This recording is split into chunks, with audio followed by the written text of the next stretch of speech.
बनी हम बियाह क के ले आइल बनी बुझलू। हाँ जाना तनी बियाह क के लाइल बड़ो यही से जारत तारो। सुनो एगो बात। हाँ सुनावा।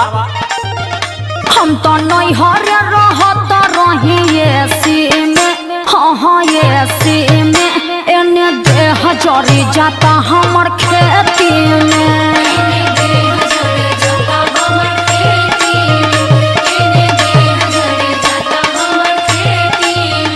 हम तो नहीं हरे रहत रही एसी में। हाँ हाँ एसी में एने देह जरी जाता हमर खेती में। अब पढ़ले लिखले तो बाड़ू ना, अब तुम्हें का समझाई हम। हाँ तो पढ़ लिख के तू उखाड़ ले ले बड़ा। हाँ खेतवा में जाके कलम चलावे ला। कौन कलम हो खेतवा में कौन कलम चली। हाँ